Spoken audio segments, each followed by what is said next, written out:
we've had a huge reaction to the interview that we had with you. We put it out a few weeks ago, and it was all about what happened in the Freedom Village in Wellington in February of 2022, and the assault on you where your sternum was broken. It's extraordinary how that has activated people's memories, and the horror is still so fresh for so many Kiwis that our police could do such destruction. What's been the reaction from your end? What has the feedback been? Oh, the feedback has been amazing, and it's brought up a lot of, emotion within me, because it wasn't only me that was affected that day. Over 90 of us were injured, 30 seriously, and the mainstream media just haven't covered this.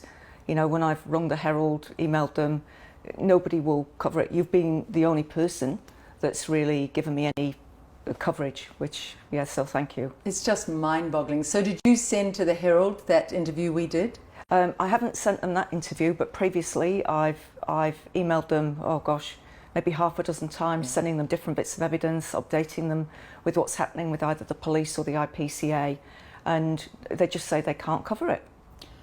It's that Anzac phrase, lest we forget what mainstream media has done to uphold the criminality of the politicians, the criminality of the police, and frankly the criminality of a lot of mainstream media people who've allowed this. They're holding this whole structure up now. But so many Kiwis are furious. I think the mainstream media is getting that flavour. They're furious at media for doing this. Recap for us very briefly what happened on that day, and we'll put the original interview underneath, but just recap what happened to you. So I was at Wellington from the beginning, so I'd arrived on the Tuesday and Wednesday, not many police there, really lovely atmosphere. On the Thursday I got a phone call from a friend to say, get down here quick, something's kicking off, but she didn't say what. This was the 10th of February. 10th of February, so just 3 days into the sit-in, or the Freedom Village. Now, when I got down there, the speakers weren't there. They were supposed to be on the stand at 11, and that wasn't there. Instead, there were like police lined up in like a line. The atmosphere was quite peaceful mainly. Occasionally, it would rise a little bit. But the singing Waiata was keeping everybody nice and calm. The police weren't in riot gear. I had no qualms about being there. I hadn't been served a trespass notice. I hadn't heard anything on the tannoys about people being trespassed from there. And I think I need to add here, you hadn't done anything wrong. You'd sat peacefully. You'd sat peacefully. So all I was I joined in the songs and talking to people and really not expecting anything to kick off. The previous day I'd spoken to a police officer and I'd said, is it lawful for us to be here? And he said, yeah, if you want to protest, Wellington's where you come. And probably an hour before I got attacked, I'd actually spoken to another officer, and I've shared the footage of that. And he was basically saying, we'd like you to leave. But he wasn't saying, look, you trespassed, and if you don't get out of here, we're going to arrest you. It was so for the police to come on us like that was just incredible. And when it happened, it was hard, it was fast, and it was brutal. Very fast. It was because people have said, like I went to see my local MP, Mark Mitchell, and he's like, he calls me naive. I don't think I'm. What? Yeah, he calls me naive. He's a national. He's standing for national. He wants to get in the next election. He does, but if you look at his background, he's an ex-police handler and a mercenary. And he called you naive on what grounds? He thought I was naive going there and knowing that I wouldn't get hurt. My God. Do you know a mutual friend, referred my case of assault by the police at the airport to him and said, he'll probably ring you. And he never has. So he's been a hard man to track down. Even now, I've had one face-to-face meeting with him. My first interaction with him was on the phone, and he just said to me, you should do what the police told you to do. And I said, but the police didn't tell me to do anything. I just got attacked. So he had no compassion? Zero compassion. And his mindset... This is someone who wants to get in under national. This is really concerning. His total mindset when I met him in person, and I went along, I got all the evidence I wanted to show him. I don't know even now if he's watched my videos. I've emailed several times to say, has Mark watched my videos yet of what happened to me? His mindset was totally a bit like that Michael Wood, was it, that was saying we were a river of filth? That we were violent, we were members of gangs. From Labour. Exactly, we were members of gangs, and And I was trying to say to him, no, we were people who'd lost our jobs. I told him, look, my business closed. He says, well, has it reopened? I said, no, it hasn't. And he got no empathy for that either. I said to someone this morning, they are two sick wings of the same sick bird, National and Labour. They have the same mindset. But to hear that about Mark Mitchell, who my friend has said is a good guy, and I haven't had that experience. He never followed up on the assault. So it's very, very revealing and concerning. Yeah. All right, so on the day, it kicked off really hard and fast, and we'll just briefly summarise because people can watch the interview. This police woman, whose name we still don't know, leant her elbow deeply into your sternum, which covers the heart. Windpipe first. So she put her elbow on my windpipe, cutting off my oxygen. And so with what air I'd got, I said, you're hurting me. And I'm a public speaker, I've got a good voice, it's not like she hasn't heard me. And then in response to that, she released the pressure, but then moved it to the sternum. And it was like, for a few moments, then all of a sudden, massive force. And I felt my sternum rip, everything, the lungs, the heart, rip inside my body, just agony-like. You just can't imagine. It is, you know, after interviewing you last time, I went home and I thought, how could a man do that? But how on earth does a woman live with doing that to another woman? Yeah. This woman has to have lost every emotionally feminine bone in her emotional makeup to be able to do that and live with herself. And we still don't know her name. But we have a photograph of her in the last piece. We've got a photograph. If anybody knows who this woman is, could you please contact us? There must be a relative or somebody who's known her in her community, because we would like to identify her name. I'd like to sit down with her. I want to sit down with her. What would you say to her, Jeanette? I want to know, you know... Say it down the camera the way we do. When you did what you did to me, I talked to God. I've got a belief in a higher power, and I talked to God and I said to God, look, if you come forward and you say, I'm sorry, I was in an awful situation, I was scared, I was afraid, I was trying to keep you off me, that's why I put my elbow there, I'm really sorry, are you okay? I'd have forgiven you. You've had 16 months to find out, am I okay? You could have killed me. I've got children. What were you thinking of? You watched as your fellow officers then twisted my arms up, both at once, behind my back, and I'd screamed out in horrific pain. What were you thinking of? Have you got any humanity, any soul?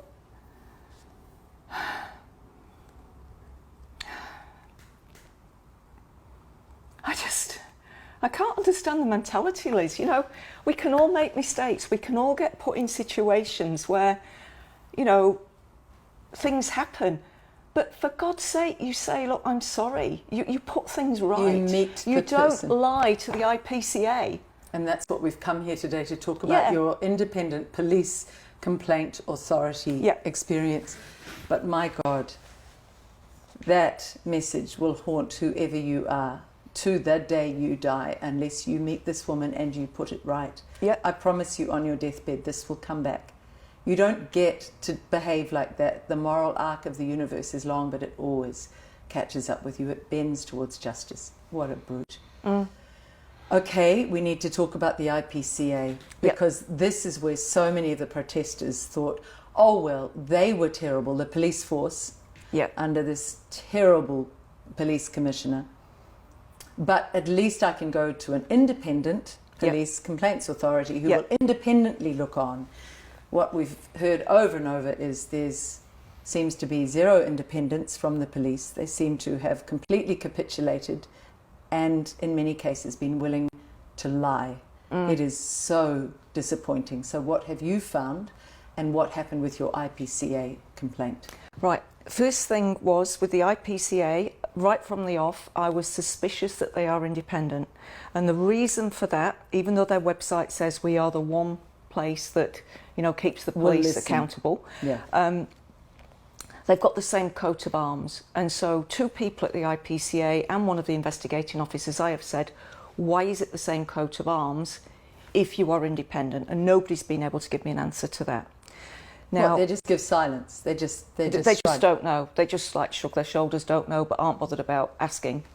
My understanding with the IPCA is that an independent judge, and it was going to be Judge Doherty, was going to look at my case and see what happened.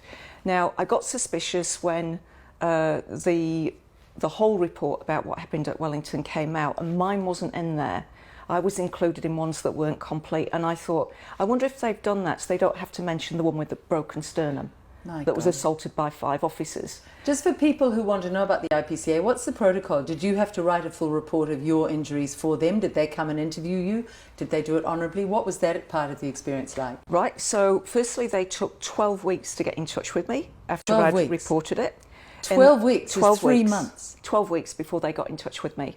In the meantime, I'd gone to 3 police stations, Wellington, Orewa and Auckland, to report the crime, and all of them refused to take my statement, which is in breach of the police code. On what grounds? They just turned me away. They just literally turned me away. My God. That's 3 police stations. So when the IPCA got involved, I was really hopeful at first, Liz, because they said that the police had to take my statement within 7 days. That next day, a senior sergeant, Rod Salt, got in touch. Really nice man, I have to say. No complaints about Senior Sergeant Rod Salt. Where was he from? Which branch? I don't know where he was from. He was with the police rather than the IPCA. He explained a lot of things to me. He explained to me that there would probably be a police investigation, which there has been, with a crime report number, and then there's the separate IPCA, and I've got the results of both now. Tell me that he was compassionate. He was. He could not believe what he was hearing in terms of when I asked him about the elbow on the sternum, my partner had said that could be martial arts training that is being used in the police, and he said absolutely, categorically not. A police officer should never do that. So I really felt he was on my side. He was horrified. He thought that what had really happened was that, all right, I'd been assaulted by the first officer in the crowd, but then there'd been a breakdown of communication, so that instead of getting me to the ambulance, which I understand was on site, but, you know, I wasn't taken to the ambulance, I was taken to the arrest area, there was a breakdown of communication resulting in me having my arms twisted back and them arresting me and leaving me without medical treatment. Which is a nice euphemism, but let's face it, you were telling them, I am injured. I am seriously injured. Yes. Yep. I had full consciousness through most of it, and every person I saw, I said, I have a broken sternum. Yeah. I need medical attention. A police officer just broke my sternum. I said that loudly and clearly to everybody that manhandled me. We are seeing this around the world, the brutality towards young men and weirdly towards women. When my wrist was broken at the airport, I was saying, you don't need to put handcuffs on. You've broken my wrist. You've hurt my wrist. Stop doing this. Yeah. He was absolutely roughing me up, and there's a photograph of him leaning over me. So I don't mean to inject myself, but I afterwards thought, this is a policy. This is a policy to keep on being rough and intimidatory and brutal and brutish. When they take your arms, it's not just twisting it back on the joint. You've got big bruises, which I've provided previously in the other interview. Big bruises. So that's not lifting somebody from the crowd, which is what they try and say in their report. Yeah. So at least this man was showing some empathy. Then what happened? What was the next step? So the next step was, I didn't hear anything for ages, and Rod had gone on holiday and nobody looked after it while Rod was away. So what happens, Rod took my statement. Now, when my statement came back, my name throughout was changed to Jeanette Wilson, with Wilson in capital letters. Now, that makes you a legal fiction. So my name is Jeanette Wilson, all right? You know, my parents' name is Jeanette, Wilson's my family name. The only time that you have your name in capital letters is in a limited company. I have Jeanette Wilson Limited, capital letters, and on a gravestone. So when your name is capitalised, it makes you a legal fiction so that they can deal with you in the courts. I'm not a legal fiction, I'm a flesh and blood woman. So I wanted that changing, and the form doesn't allow you to change it. So he couldn't print it off, he couldn't understand. And I said, well, why is my surname in capital letters? And he said, well, it's to make it clear that's a surname, not a first name. And it's not that at all. So I wouldn't sign my statement until it was all changed. So he got that done for me. But then he went abroad. It was months before I heard anything else. And what you've said there, people can investigate. It is a profound world that opens up when you look at the language of the courts. Yes. As I saw in a piece the other day, At school, you are never taught that language of the courts, and even in law school, we are not taught it. This is a private language, but now more and more Kiwis are learning about. It's like a giant con. It is a giant con, and we don't know it. And something as simple as if you write on A4, also called legal paper, that's different to you writing on foolscap paper. People don't know this, so there is a whole thing that we need to educate ourselves about. Where would you recommend someone begins if they want to do this? Ewan Campbell has got a website, whoisthegovernment.com, and that's a really good place to start. There's also a guy called Bill Turner. He's got some really good videos online. 30 minutes you can start to get the gist of what's happened and the different kinds of law that exist. We did a whole series with Bill, actually. It's on the earlier pages in Rumble, on that platform under Free NZ. I think it's about 4 or 5 of those. Excellent. I've also been looking at sui juris, and there's an interview with.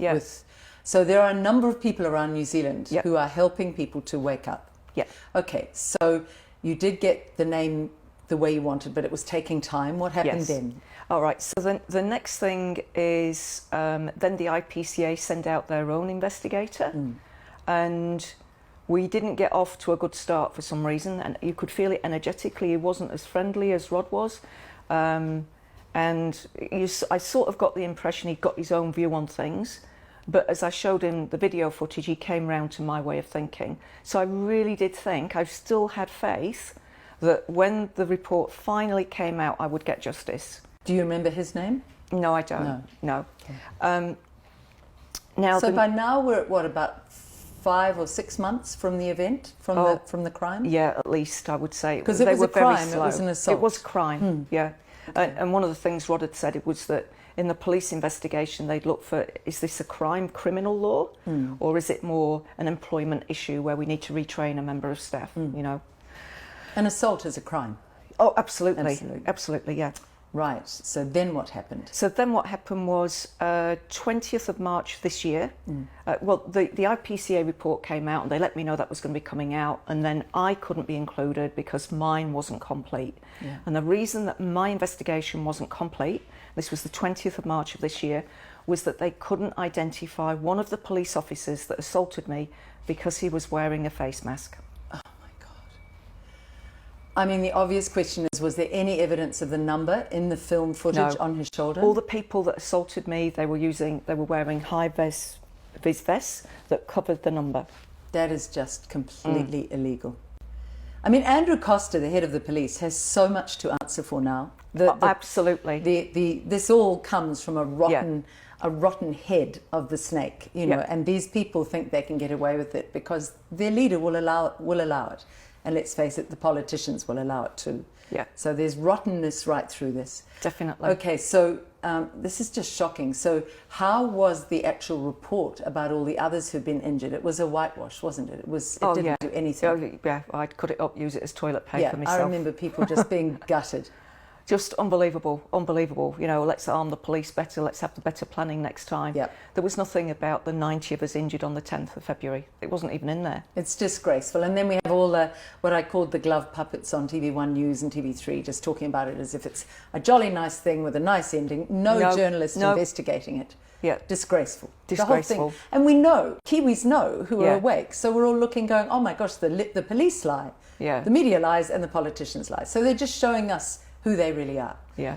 Meantime, what happened to you? So this ridiculous excuse, we can't identify them. Yeah. What did you do with that? And, well, I put it on social media because I thought, isn't this a joke? You know, they can't identify a police officer.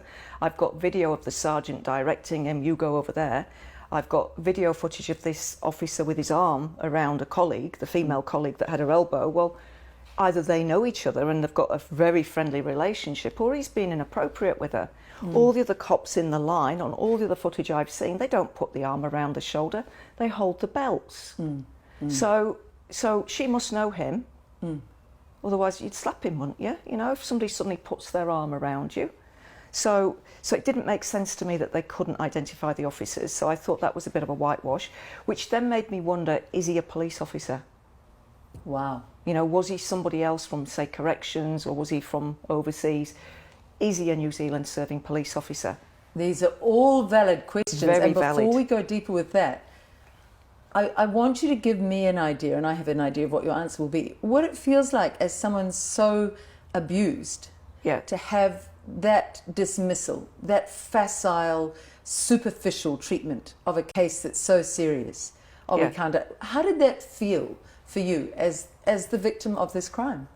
I think I've now experienced so much at the hands of the police and the system. I'm almost numb to it now, Liz. It's like, it's crazy. It's the reaction within me is, this is insane. Do these people not realise, the IPCA findings, when you look at the findings and look at the video, a layperson can say, well, that's wrong, and that's wrong, and that's wrong. Do these people not know they're going to be held personally accountable? Because we will. Yeah. There's enough people here with the moral wherewithal that are going to stand up and going to get this country back and sort out these systems. Absolutely. And your courage is amazing. Your courage is inspiring to so many, and that was in a lot of the comments. So let's take us into that IPCA report. What were some of the clear discrepancies that you saw? Okay, so let me start at the beginning. While you're sorting that out, the reason I asked that earlier question is, how dare they diminish a brave woman? How dare they try to dismiss you? How dare they treat New Zealanders like this? They should, it's like shame upon shame upon shame for the New Zealand police force. That's what I think. Okay. So take us in there. I will. So this came from Sarah Goodall, in brackets, she / her. Oh, good. Oh, that's useful that you know she's a she. Who's the project director. We have to laugh where we can. Yeah, we do. Now, the first thing that I was so incensed by this when it first came. I really was incensed by it. I got on the phone to her. I've got the recording of what happened, and I kept myself very, very calm. But I mean, what judge in their right mind, would reach these findings? And I wanted to know, had the judge looked at it? And no, he hasn't. Well, the whole point of the IPCA is that you have an independent judge look at it. Now, I asked, well, what are your qualifications? And she said, well, the authority's been delegated to me. I said, but what are your, what gives you the right to judge my case? Very good question. And she said, well, she's got some experience as a lawyer. A lawyer isn't a judge. There's all different kinds of lawyers. And so the IPCA... Does she have a law degree? Do we know? I don't know. Sounds like she might have done Legal Systems 1. Who knows? Yeah, absolutely. So that's the first issue, really, is this should have gone to a judge. A judge. And it must be at the more serious end of the scale of police assaults. Absolutely. So did she give a reason why it hadn't gone before the judge? Yeah, so she explained that Judge Doherty had stepped down in April, and at the moment they're running without a judge. But they have got a new judge that's coming in. So presumably any cases that are being looked at the moment, Sarah Goodall, she, her, is the project director. And when you hear what is in here, you're going to be appalled, because this person either hasn't read my statement, hasn't seen the video footage, has got the most appalling memory. And in my experience, Liz, lawyers are usually very precise with their words. Very. For me, during my response, I look back at my police statement. I made sure that I put in the same words in my police statement. And this is a joke. It's just an utter joke. So I'll go through what it says. So firstly, she says that point 3 of her letter says she's sorry that it's been delayed. It's because of what happened with the wider review. Now, that directly contradicted an email that I'd had in writing saying that mine was delayed because they couldn't identify an officer in a mask. So she's either lying there or the answer is incomplete. It's a combination of the two.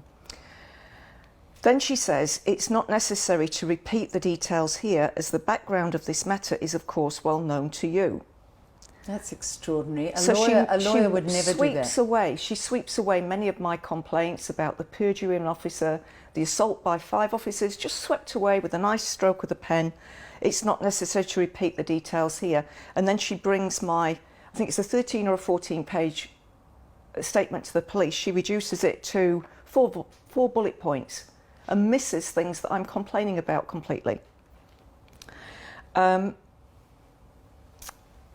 She says, so in my statement to the police, I say that I was yanked out of the crowd and handled roughly.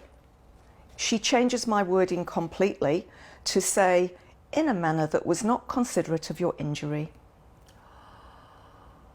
I mean, I've said I was yanked out of the crowd, I was roughly handled, police twisted both my arms up behind my back together, causing me further injury.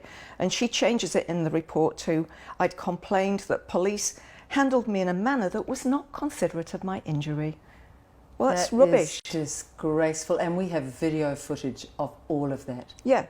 Now, still on that little point there, she's saying that, I've never used those words in my claim against the police. I've always said that I was assaulted.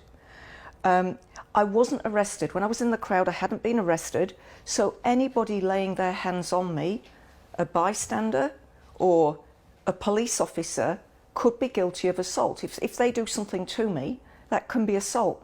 Twisting my arms up behind my back, almost dislocating the shoulders, bruising my arms, both arms at the same time with a broken sternum. That's assault. I mean, you said it earlier, they could have killed you. They could have killed me. Yeah. Yeah. Okay. So for people who don't realise, the sternum is almost never a bone that breaks. That's right. It's something that has to have enormous force to break it because it's strongest to protect the heart and the lungs. Yeah. The body is set up in a particular way, so that woman's weight must have been massive on your sternum. Absolutely massive. For me to be stood up and receive that. When I was having the x-ray done, the radiographer had only ever come across 2 cases like mine. I think I was the second one. Oh, Jeanette. And the only time, they told me, the only time that you get a broken sternum, in the hospital they were quite dismissive of me as well. The only time you get a broken sternum is normally if you're in a rugby scrum, in a rugby tackle, or if you're in a car accident and you hit the... Oh. So a lot of people didn't believe it was possible that this officer could have done this to me. But when you show the footage, you can see that with the elbows on my sternum, you've got a great big brute of an officer that's got his arm around the young girl who hasn't got their own force on herself. And then you've got a third officer in black gloves, which I understand have got knuckle dusters in, pushing. He puts the whole weight of his body onto the big heavy officer. And so those 3 together broke my sternum. So this is the lady that assaulted me. And what's going to happen is she's going to be joined by fellow officers. They just said they have a paramedic on hand and they can't. So at this point you can see she's moving her body, she's pushing against me forwards and back. You get out! Hands off! Oops, camera's gone off. Then this chap comes to join her.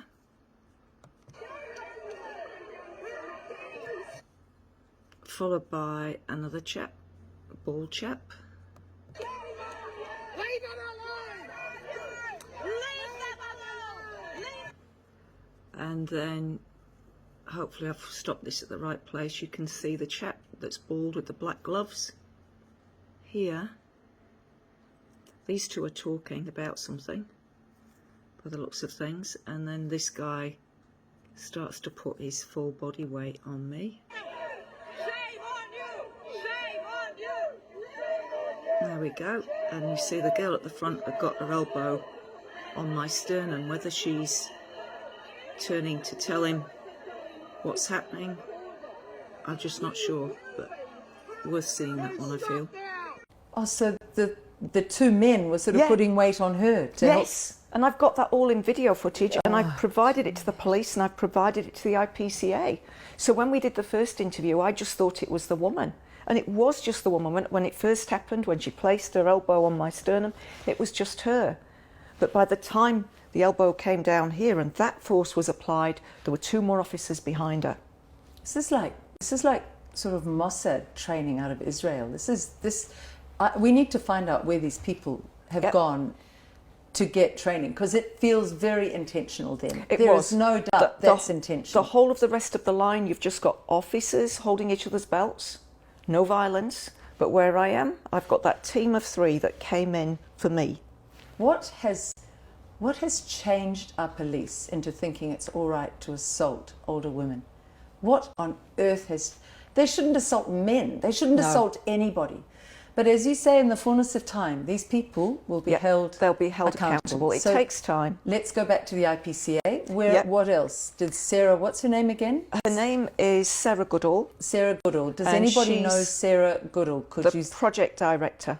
Right. Could you send us some information if you want to be a whistleblower about her? Send it to liz.gunn@freenz.org. Thank you.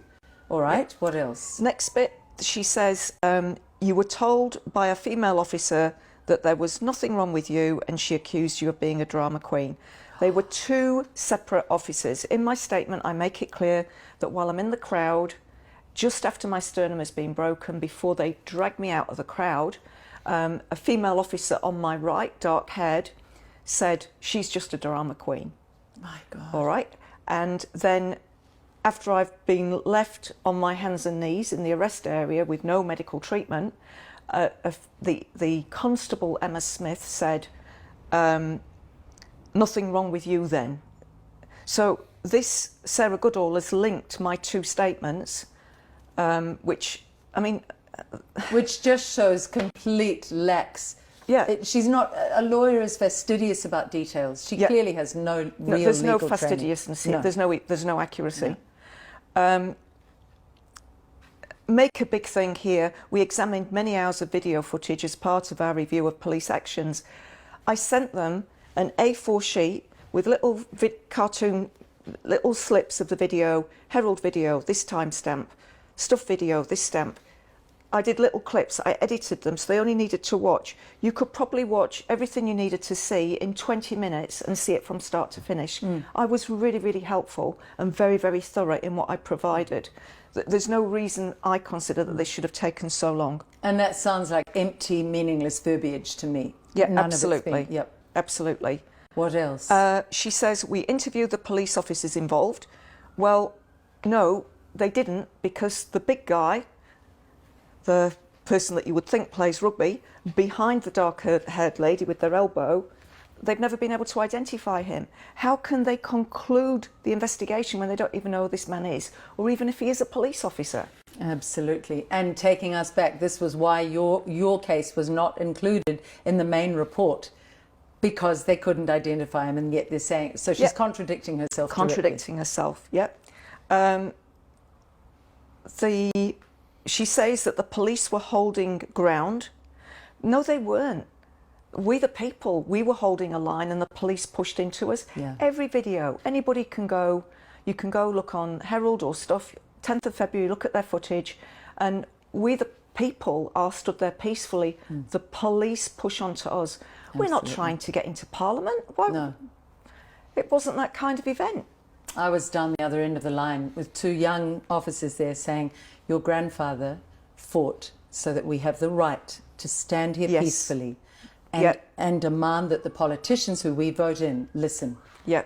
And what you are doing is so shameful. You're betraying your own forebears. Yeah. I just said that over and over.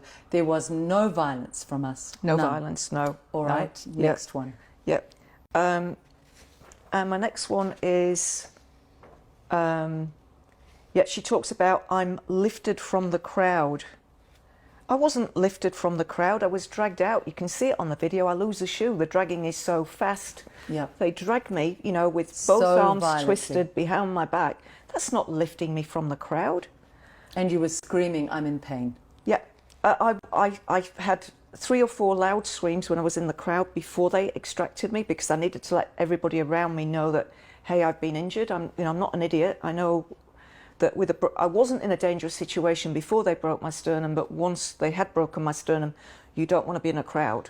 If they pushed any further, I would not be here. My God. But I spoke very, very clearly to everybody saying, look, I've got a broken sternum. I've just been injured. I need medical attention. Saying this to the officers? Every officer and to the paramedic. Yeah.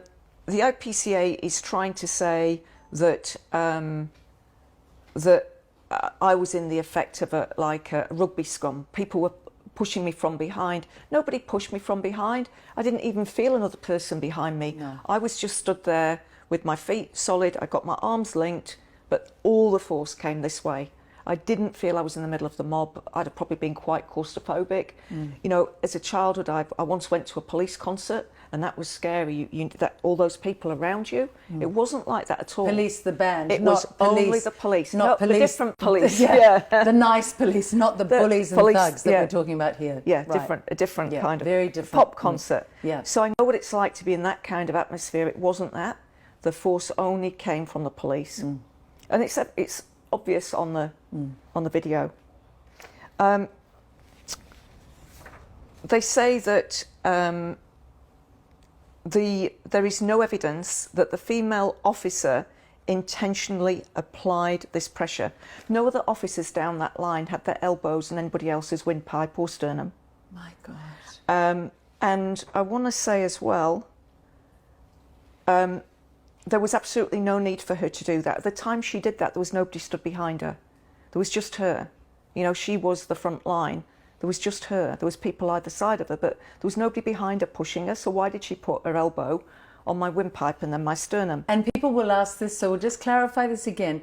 You weren't resisting, you weren't pushing her, you weren't attacking her in any way. My arms were linked either side. I can't move my arms because we're linked either side, but we're standing peacefully. Absolutely. And I mean, I know you, and people can see the quality of you. Your innate quality is calm, intelligent, strategic, very practical, and extremely grounded. You're not a fool, Jeanette. I'm not a fool. No. I'm not a fool. So that is just horrifying. That is an out and out lie. Yeah. That is an out and out lie by Sarah Good. By the person that's presumably they've taken her statement, and she said she was not intending to apply any force to you. Right.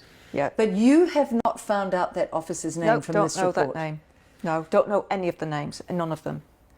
And I've made a request under the Official Information Act. I've done what I can to try and get the names. Nobody will give me the names. That's shocking. Yeah. That's almost an admission of their own guilt, right there. Yeah. Right there. Yeah. If she, you know, they're trying to argue, I guess, that she got her elbow there and we were stuck, we were sandwiched. But she managed to move the elbow down, not away. She didn't manage to move it right the way down. She didn't say to the big man next to her, hey, just let me move back. He could have helped her move back and let me out of the pressure. When I'm screaming, she doesn't call a paramedic for me.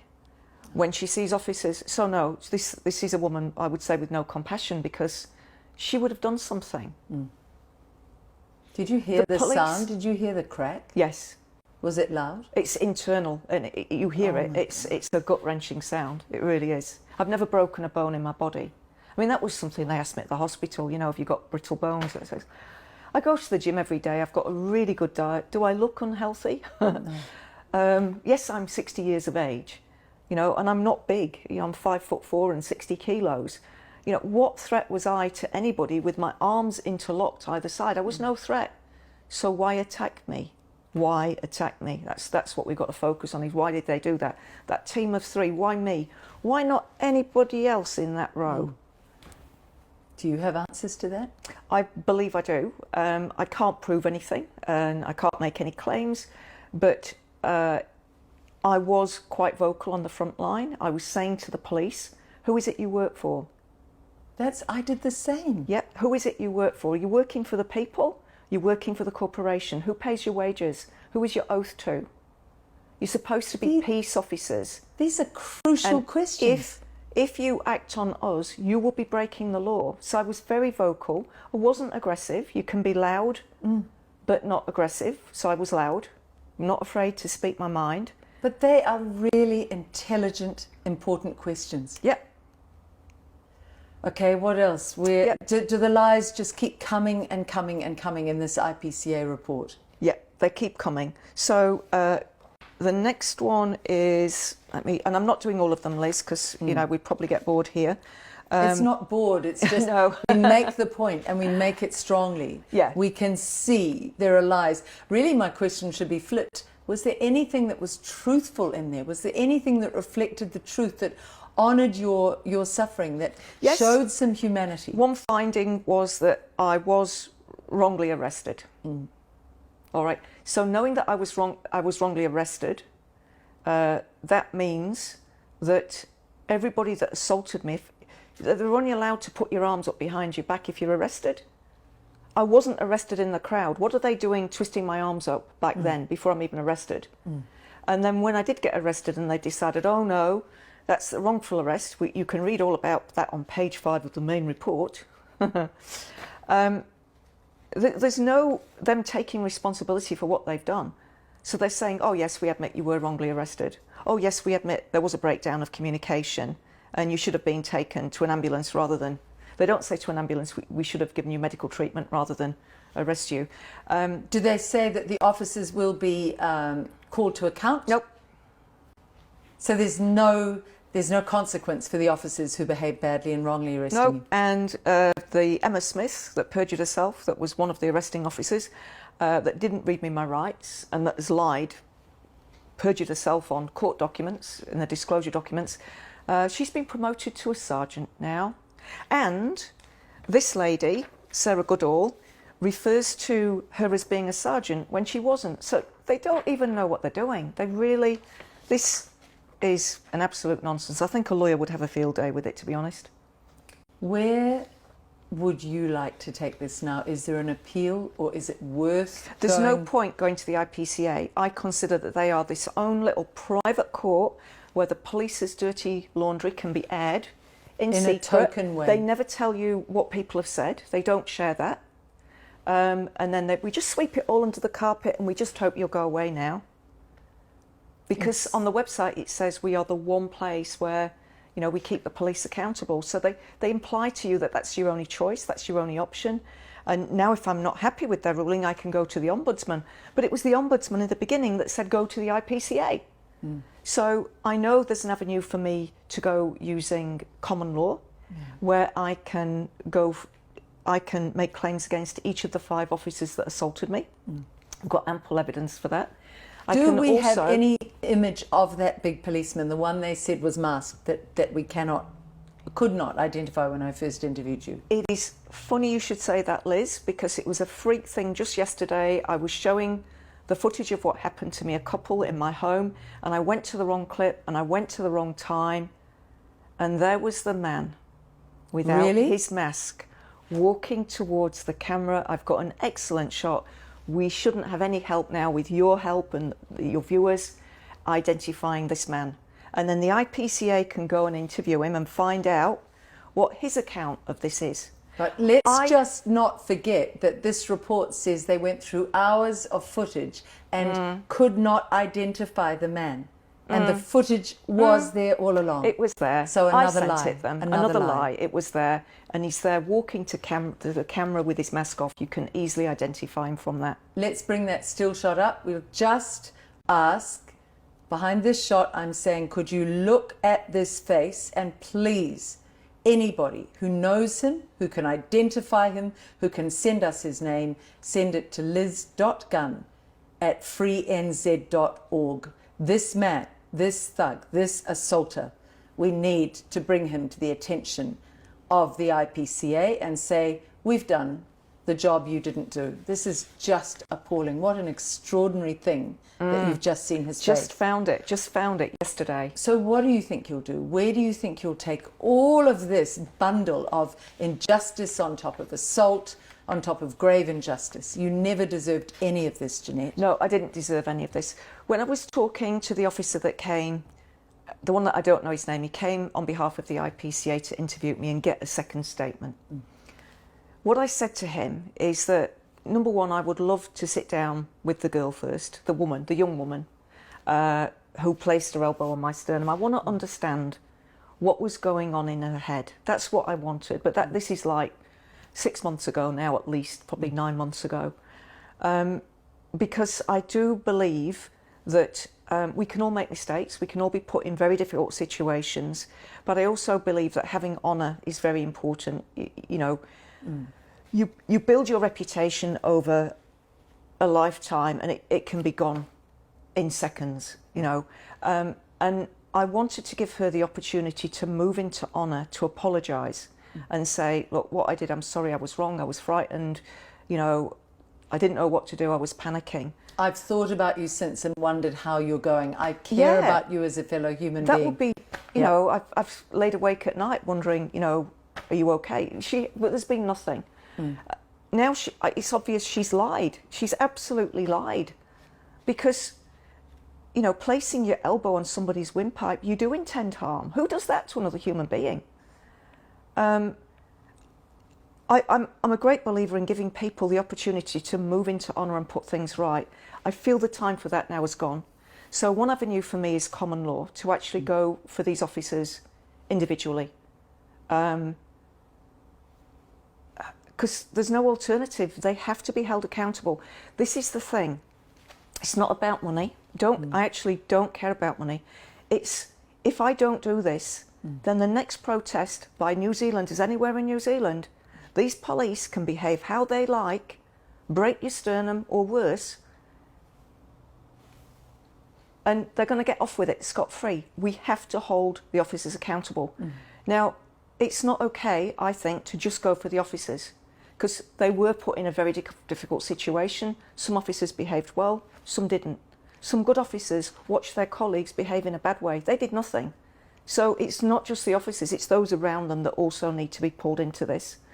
And then the IPCA, well, if they deal with my case like this, you know, it was millions that the government gave. Was it $1.5 million initially for the IPCA to do this? And this is the quality of investigation. They can't even get facts right from a statement to a letter going out. That's not okay. So the likes of Sarah Goodall and the others that are involved in this one, they actually, we need to look at them and hold them accountable. They need to be doing their job. And then we must not forget the people that gave the orders at Wellington, because if Jacinda had come and talked to us like a democratic government are supposed to do, if they talked to the people, this wouldn't have happened. Absolutely. So it's much bigger than this. So I believe there does have to be, in other parts of the world we call it a class action.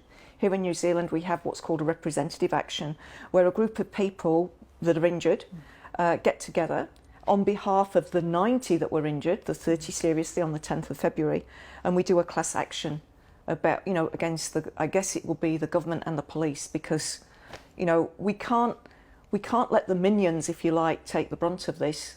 There were others at the top of the tree that were calling the orders. It's so disgraceful that Prime Minister awarded herself a damehood. That should be the first thing she's stripped of after the election. That is a woman whose connection with Andrew Costa and the two of them cooking up all this violence against gentle, middle-class New Zealanders, some of whom were jab injured, many of whom had lost their jobs. They were simply saying, hear us, listen to us, talk with us, we are suffering. We were there. What a brute she was. We were there on behalf of other people that couldn't be there. That's the thing. And there's far more of us than they realise. And I'll say one other thing here, which I said earlier. You in mainstream media, you know that the public see through you now, and there is a huge amount of resentment at how you have upheld the criminal behaviour of this government and of this police. So you need to start doing Jeanette's story. If you would like her contact details, please contact me, liz.gunn@freenz.org. If there is one decent mainstream media journalist who will take this into a major story, an investigative news story, come on, Paddy Gower, you're doing stuff on gender. How about you do the really important stuff here about major police assault in our police force? Somebody in mainstream media, show you're decent. Somebody. But, you know, maybe pigs will fly first.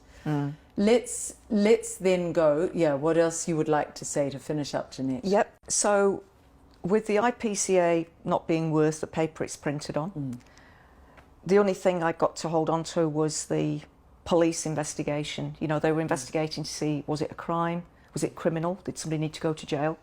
Or would it be just an employment thing, dismissing somebody, extra training? So I'll read you now the police report. The investigation determined that there was no evidence of any use of excessive force by the police or of any assault occurring to you. What? And did they go on to give the grounds? After reviewing available video footage and witness accounts, it became apparent that you have placed yourself in the front line of the protest, linking arms with people around you, and put yourself between a crowd, applying force from behind you, and you relaying that pressure against the police line. That is a total I want to go lie. with it, but I won't, because it'll be going to the lawyer. That is a total lie. Anybody can watch the footage and can see we weren't trying to get into Parliament. The police were acting on us. Attacking the line. Yep. Can you imagine any of these people investigating a murder? How easily they would plant something, how easily they would lie, because lies are...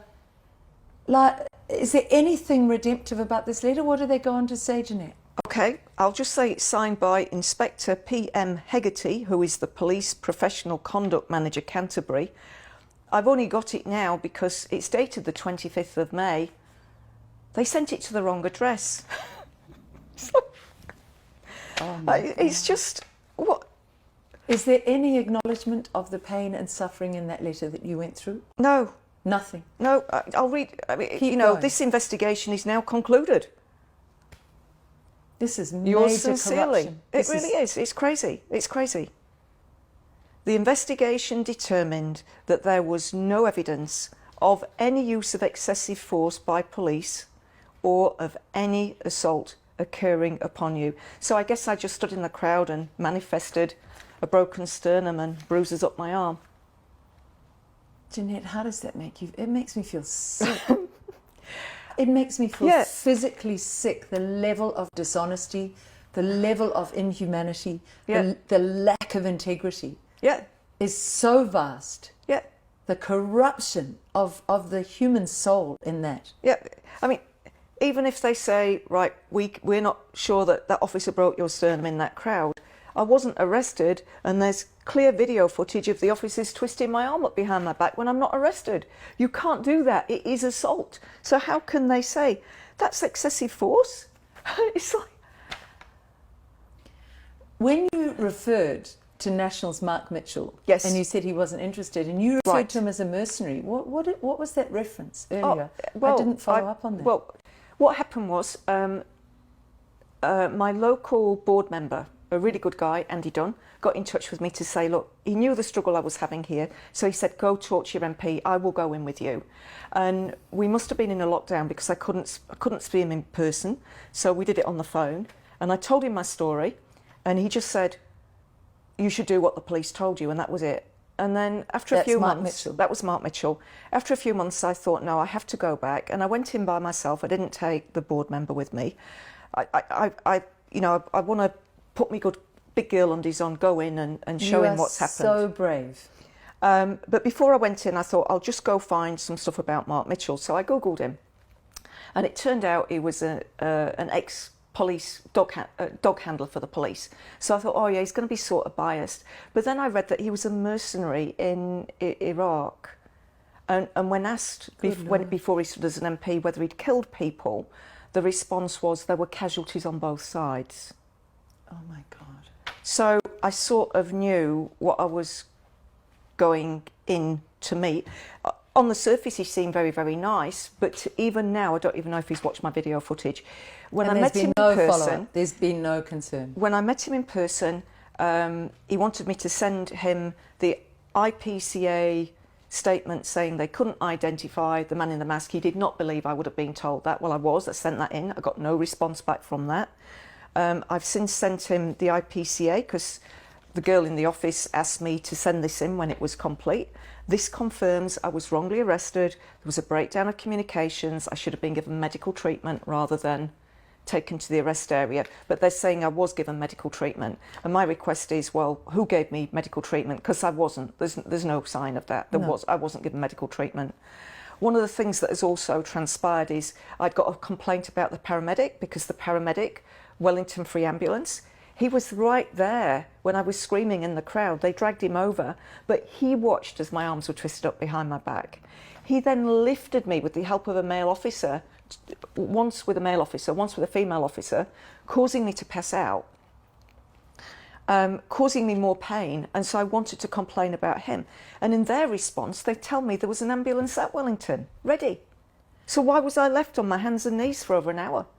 My God. And even the thought of him lifting, probably somebody who's lifting. properly trained Don't do would that. know. You would never do that. No. Something could have speared into the heart. It's so hard to comprehend this. For me, it's on the scale of comprehending how the German brutes were so brutal in World War II. I cannot understand this level of human brutality to other humans. But each one of these people you've described has to look themselves in the mirror at night and say, are you a decent being? Yeah. And I know that there'll be future journeys they'll go on where they will suffer greatly for what they've done or not done. You can't avoid it. You can't. It's like every cell of your body remembers every experience and knows. And we've all got a conscience, whether we listen to it or not. Yeah. And, you know, what breaks my heart, Liz, was there were so many good people there. Good people. And you got Michael Wood, was it, saying River of Filth? How dare you, Michael? Is it Wood? I think so. He's not Michael memorable. Wood. How dare you call Kiwi people a river of filth? How dare you?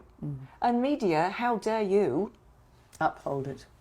You know, we always knew at Wellington when there was going to be trouble because the cameras appeared on the balcony. Whenever it was nice and peaceful, no cameras there, but as soon as we saw the cameras out and people behind them, we knew something was happening. It's a joke. It's far worse than a joke. It is so criminal, it is so inhumane, and may it eat into each one of their consciences. I really do wish that.